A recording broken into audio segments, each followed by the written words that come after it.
ધોરણ 6 પ્રકરણ 4 ભૂમિતિના પાયાના ખ્યાલો. અહીંયા આપણે ભાગ 1 ની અંદર આ જે પ્રકરણ 4 છે એની અંદર જે ભૂમિતિના પાયાના ખ્યાલોની જે વાત કરવાની છે એના વિશે પહેલા પ્રાથમિક સમજ મેળવીશું. પહેલા તો ભૂમિતિની વાત કરીએ કે ભાઈ ભૂમિતિ જે છે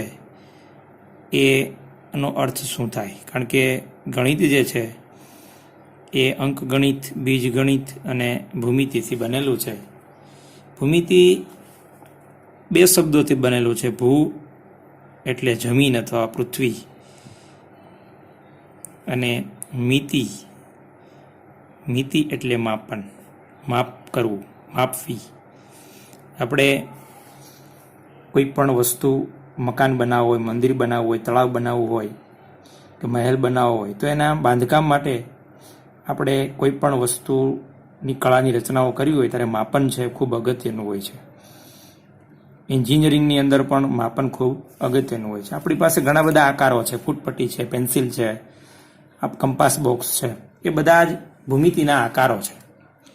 તમે ક્રિકેટ રમવા જાઓ છો તો એની અંદર બેટ છે, બોલ છે, 2 રૂપિયાના સિક્કાઓ છે, બંગડીઓ છે, પેન્સિલ છે, માપપટ્ટી, એ બધે જ ભૂમિતિના કંઈક ને કંઈક આકારો છે. હવે ભૂમિતિને અંગ્રેજીમાં જીઓમેટ્રી કહેવાય. અંગ્રેજીમાં શું કહેવાય ભૂમિતિને? Geometry, GEOMETRY. એક ગ્રીક શબ્દ જીઓમેટ્રોન ઉપરથી એ આવેલો છે.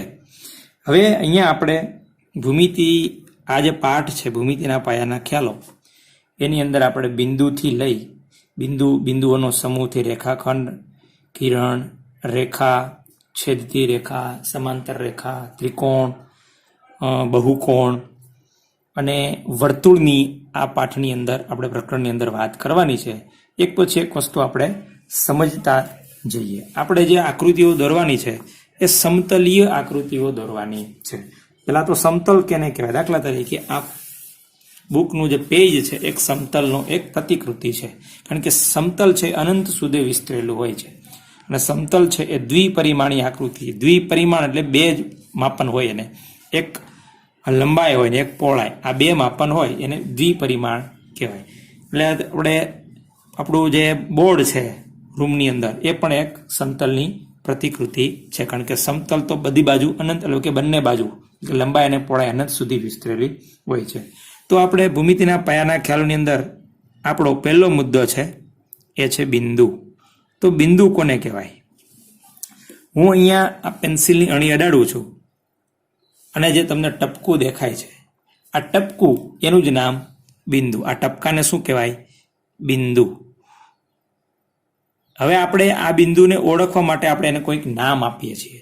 દાખલા તરીકે હું ABCD નો કોઈ અક્ષર આપું, ABCD એમાંથી કોઈ પણ A to Z અક્ષરમાંથી દાખલા તરીકે આને હું A નામ આપું તો આને કહેવાય બિંદુ A. શું કહેવાય? આને વાંચવું હોય તો મારે શું કહેવાય? બિંદુ A. એવી રીતે ગમે એટલા ટપકા કરું, દાખલા તરીકે આ બધા જ બિંદુઓ છે, બરાબર? પણ આ બધાને ઓળખવા માટે હું કોઈ પણ નામ આપી, આને દાખલા તરીકે B આપું, આને C, આને P, આને R, આને Z, તો આને બિંદુ P કહેવાય, આને બિંદુ C કહેવાય, આને બિંદુ R કહેવાય, આને બિંદુ Z કહેવાય, આને P કહેવાય, બરાબર? તો આવી રીતે બિંદુની વાત કરી. હવે જો આ બિંદુ, હવે ત્યાર પછીની વાત કરું છું કે આ બિંદુઓ જો હું આમ એક પછી આમ લાઈનમાં જોડી દઉં, ખૂબ જ નજીકના અંતર, એટલે કે એકબીજાને અડેલા અંતરે, તો આ બિંદુઓનો જે સમૂહ છે, તમને બધા ટપકા જોડાયેલા દેખાય છે. દાખલા તરીકે આને હું ઘાટું કરું એટલે કે બિંદુઓનો જે સમૂહ છે અને આટલો જે ટુકડો બન્યો છે, તો આને કહેવાય રેખાખંડ. શું કહેવાય? રેખાખંડ. અને માની લો કે આ છેલ્લું બિંદુ છે એનું નામ A છે અને અહીંયા આ બાજુ જે છેલ્લું બિંદુ છે એનું નામ B છે, તો આને કહેવાય રેખાખંડ AB. આને મારે વાંચવું તો શું વંચાય? રેખાખંડ AB. એ મારા સંકેતમાં લખવું હોય તો આમ લખાય. સંકેતમાં કેમ લખાય? આપણે જ્યારે ઉપયોગ કરશું ત્યારે સંકેતમાં એને આવી રીતે દર્શાવશું. ઉપર રેખાખંડની લીટી, નીચેના અંત્ય બિંદુ, અંત્ય એટલે છેડાના બિંદુ AB.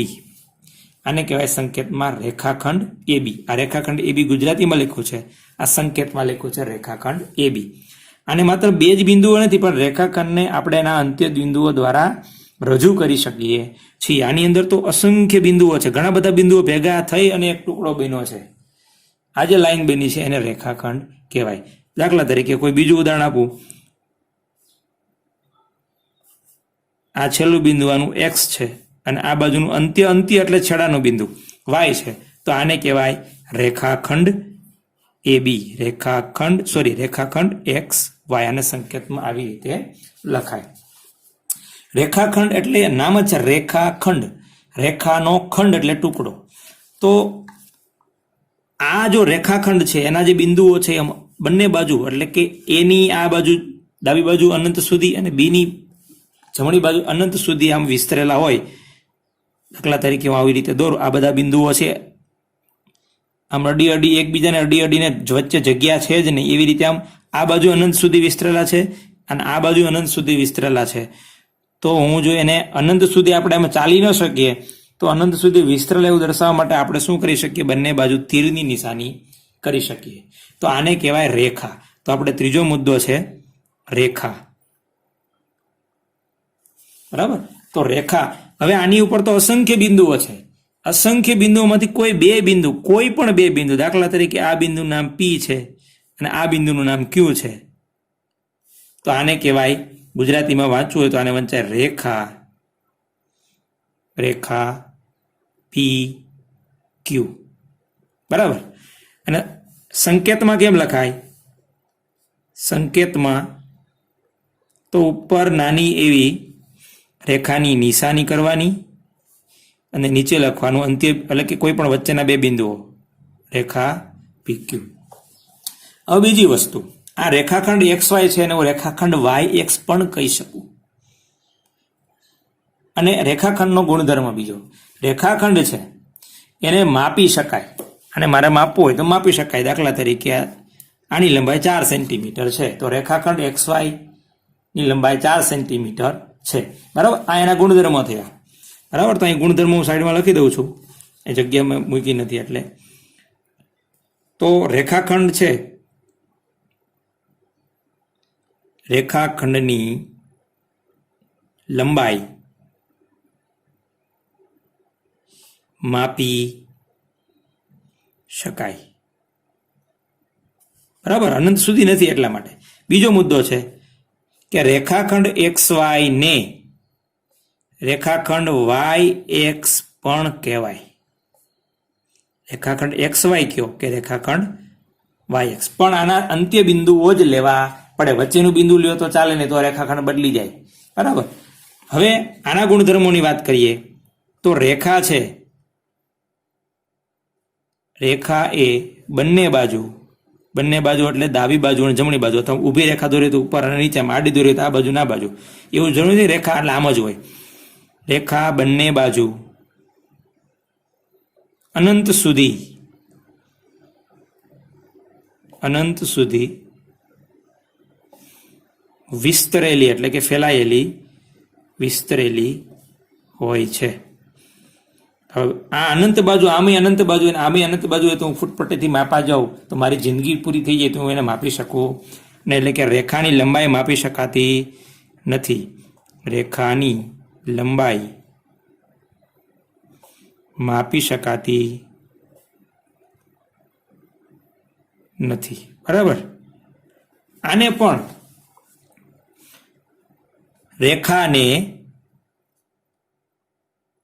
રેખાને તેના પર આવેલા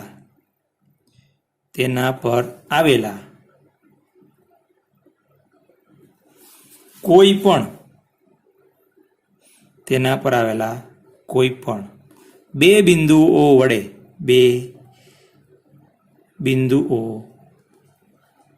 વડે દર્શાવી શકાય. બરાબર? હવે આનું ઉદાહરણ આપું. દાખલા તરીકે હું આ રેખા દોરું છું એક. અહીંયા એક્સ બિંદુ આવેલું છે, અહીંયા વાય બિંદુ આવેલું છે, અહીંયા ઝેડ બિંદુ આવેલું છે. તો આને હું રેખા એક્સ વાય કહી શકું, રેખા વાય ઝેડ કહી શકું, રેખા એક્સ ઝેડ કહી શકું. તો રેખા એકની એક જ છે અને 3 નામથી મેં દર્શાવ્યું, એટલે કે રેખાને તેના પર આવેલા કોઈ પણ 2 બિંદુઓ વડે દર્શાવી શકાય. આ એનો ગુણધર્મ છે. રેખાને માપી શકાતી નથી. બરાબર. તો આ આપણે વાત કરી બિંદુની, રેખાખંડની અને રેખાની. હવે આપણે વાત કરવી છે છેદતી રેખા અને સમાંતર રેખાની. પછી આપણે કિરણની વાત કરીએ. બરાબર. તો આ એક રેખા છે. જો 2 રેખા હોય તો અને 2 રેખાઓ એકબીજાને કાપતી હોય તો એને છેદતી રેખાઓ કહેવાય. છેદતી. તો છેદતી રેખાઓ કેને કહેવાય? દાખલા તરીકે હું એક રેખા દોરું છું. અહીંયા આ રેખા AB છે અને એક બીજી રેખા દોરું છું, રેખા CD. તો રેખા AB અને રેખા CD બે એકબીજાને કાપે છે, એક બિંદુમાં અહીંયા ભેગી થાય છે, એટલે કે અહીંયા છેદ એમ કહેવાય. રેખા AB અને રેખા CD બે એકબીજાને, દાખલા તરીકે M બિંદુ છે, અહીંયા જે આ M બિંદુ છે ને એ રેખા AB પરનું બિંદુ કહેવાય અને રેખા બિંદુ M છે રેખા CD પરનું પણ બિંદુ કહેવાય. તો આને છેદતી રેખાઓ કહેવાય. બરાબર. દાખલા તરીકે આને કેવું હોય મારે, તો રેખા AB અને રેખા CD બંને એકબીજાને M બિંદુમાં છેદે છે. બે જ રેખાઓ છેદે એવું જરૂર નથી, ઘણી બધી રેખાઓ એક બિંદુમાં છેદી શકે. દાખલા તરીકે હું તમને ઉદાહરણ આપું કે ભાઈ આટલી બધી રેખાઓ છે એકમાં છેદી શકે. તો કે આપણે એમ કહી શકીએ કે આ એક રેખા, આ બીજી રેખા, આ ત્રીજી રેખા, આ ચોથી, આ પાંચમી, આ બધી જ અહીંયા એક બિંદુમાં ભેગી થાય છે. આ બધી રેખાઓ છે, રેખાખંડ નથી. તો આપણે એમ કહી શકીએ કે એક બિંદુમાંથી કેટલી રેખાઓ પસાર થઈ શકે, તો કે અસંખ્ય. એક બિંદુમાંથી અસંખ્ય રેખાઓ પસાર થઈ શકે. બરાબર. પણ 2 બિંદુ આપ્યા હોય, દાખલા તરીકે આ 2 બિંદુ આપ્યા છે, તો આમાંથી કેટલી રેખા પસાર થઈ શકે, તો કે આમાંથી પસાર થતી હોય એવી એક અને માત્ર એક જ રેખા દોરી શકાય. બરાબર. એક બિંદુમાંથી અસંખ્ય રેખાઓ પસાર થઈ શકે, જ્યારે 2 બિંદુમાંથી એક અને માત્ર એક જ, એટલે કે એક જ રેખા પસાર થઈ શકે, બીજી રેખા પસાર થઈ શકે નહીં. આ રેખાઓને હું એક બિંદુથી દર્શાવવું હોય તો મારે બીજી ABCDના અક્ષરોનો ઉપયોગ કરવો પડે. દાખલા તરીકે આ રેખાને મારે દર્શાવવું છે અને રેખા L કહું, આ રેખાને રેખા M કહું, આને રેખા N કહું, આને રેખા P કહું. બરાબર. તો કેટલી રેખાઓ થઈ, અને રેખા આને N કહું, N આવી ગયું ને, રેખા T કહું. તો આ જે બધી રેખાઓ છે એને એક બિંદુ વડે દર્શાવ્યું હોય તો આપણે એને ઉપર નહીં લખવાનું, સાઈડમાં લખવાનું. જ્યાં રેખા પૂરી થતી હોય ત્યાં આપણે એને એક બિંદુથી દર્શાવી શકીએ. અને આ રેખાનું નામ છે રેખા L, રેખા M, રેખા N, રેખા P અને રેખા T. બરાબર. આ બધી એક બિંદુ, દાખલા તરીકે અહીંયા આપણે એમ કહીએ કે X બિંદુમાં છેદે છે. તો આ છેદતી રેખાઓની વાત થઈ. દાખલા તરીકે 2 રસ્તાઓ ભેગા થતા હોય તો 2 છેદતી રેખાઓ કહેવાય. પછી આ પાઠ્યપુસ્તકની આ ધાર અને આ ધાર 2 આ બિંદુમાં છેદે છે તો એ પણ છેદતી રેખાઓ કહેવાય. હવે વાત કરવાની છે સમાંતર રેખાઓ. બરાબર. સમાંતર રેખાઓ કેને કહેવાય, તો કે જે 2 રેખાઓ વચ્ચેનું અંતર છે એ એક સરખું હોય તેને સમાંતર રેખાઓ કહેવાય. દાખલા તરીકે આ રેખા L અને રેખા M, 2 વચ્ચેનું અંતર ગમે ત્યાંથી માપો, તમે જોઈ શકો છો અહીંયા 1.5 સેન્ટીમીટર, અહીંયા 1.5 સેન્ટીમીટર, અહીંયા 1.5 સેન્ટીમીટર, ગમે ત્યાંથી માપશો અનંત સુધી વિસ્તારીને તો પણ રેખા L અને રેખા M વચ્ચેનું અંતર કેવું હશે, સરખું. માટે રેખા L અને રેખા M સમાંતર રેખાઓ કહેવાય. એનો સંકેત છે અને વંચાઈ M. રેખા L સમાંતર, 2 લીટા ઊભા કર્યા હોય તેને વંચાઈ સમાંતર છે. રેખા L સમાંતર છે રેખા M. એટલે આ બે રેખાઓ છેદતી નથી અને બે વચ્ચેનું અંતર કેવું છે? સરખું, માટે આને સમાંતર રેખાઓ કહેવાય. અહીંયા તમે જોઈ શકો આ બે રેખાઓ છેદતી હોય એવું લાગતું નથી, પણ બે વચ્ચેનું અંતર બધી બાજુ સરખું છે ના. તો જ્યારે આ બેને આગળ લંબાવશો ત્યારે બે રેખાઓ આગળ જતા શું થશે? બે એકબીજીને કાપશે, છેદશે, માટે આ સમાંતર રેખાઓ કહેવાય નહીં. માટે આ રેખાઓ રેખા ટી અને રેખા એન સમાંતર નથી. રેલવેના બે પાટા છે, ગમે ત્યાં સુધી આગળ જાય તો બે છેદે નહીં. એક સમાંતર રેખાનું ઉદાહરણ છે. પછી આપણી ઘરે બારી હોય, એના બે સળિયા હોય, તો એ બે સળિયાઓ વચ્ચેનું અંતર પણ કેવું હોય? એક સરખું. તો એ પણ એક સમાંતર રેખાનું ઉદાહરણ છે. હવે વાત કરવાની છે છેલ્લી કિરણની. બરાબર, કિરણ. તો આપણે રેખાખંડ શીખી ગયા, પણ જો આ રેખાખંડ આ AB છે એ અહીંયા અને અહીંયા પૂરો થઈ ગયો, પણ જો એક બાજુ, કોઈ એક બાજુ, દાખલા તરીકે આ બાજુ, આ A બિંદુથી શરૂ થઈને B બિંદુ તરફ આમ આગળ સુધી હાલ્યો જ જાય છે, અંત આવતો નથી, તો આને કહેવાય કિરણ. એના ઉપર આવેલા બે બિંદુઓ કિરણ AB એવું વંચાય. અને સંકેતમાં આને કેમ વંચાય? સંકેતમાં લખાય કિરણ AB.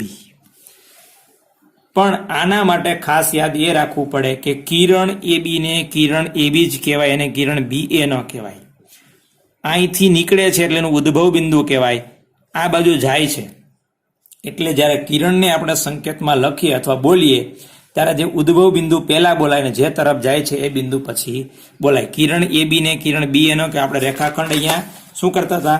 રેખાખંડ XY ને YXI કહેતા હતા, બરાબર. રેખા PQ ને રેખા QP એ કહેતા હતા, પણ અહીંયા તો કિરણ AB ને કિરણ AB જ કહેવાય, કિરણ BA કહેવાય નહીં. આની ઉપર કોઈ બિંદુ ત્રીજું આવેલું હોય, દાખલા તરીકે C બિંદુ, તો આને કિરણ AC કહેવાય, કિરણ AB કહેવાય. એટલે કે ઉદ્ભવ બિંદુ પહેલા બોલવું પડે, પછી જે તરફ જાય છે એના પરથી કોઈ પણ બિંદુ લઈ શકો, પણ ઉદ્ભવ બિંદુ આનું પહેલા બોલવાનું અને જે તરફ જાય છે એ બિંદુ પછી બોલવાનું. તો આપણે અહીંયા આના ગુણધર્મોની વાત કરીએ તો કિરણ છે એને માપી શકાય નહીં, કિરણને માપી શકાય નહીં. કેમ ન માપી શકાય? કારણ કે તે આ એક અહીંથી શરૂઆત કરી શકાય, અહીંથી માપન માટે ફૂટપટ્ટી મૂકી શકાય કે અહીંથી શરૂ થાય છે, પણ આ બાજુ એ અનંત સુધી વિસ્તરેલું છે એટલે આપણે આ બાજુ અનંત સુધી જવું પડે, માટે એને માપી શકાય નહીં. આ બધા બિંદુઓ આપણે જે શીખ્યા અત્યારે, જે મુદ્દાઓ, બિંદુ, રેખાખંડ, રેખા, છેદતી રેખા, સમાંતર રેખા અને કિરણ, એ બધા જ વસ્તુ એક વખત સમજી લેવાનું છે. કેવી રીતે એને સંકેતમાં લખાય એ પણ શીખી જવાનું છે. આને આધારે આપણે સ્વાધ્યાય 4.1 દાખલાઓ ગણવાના છે.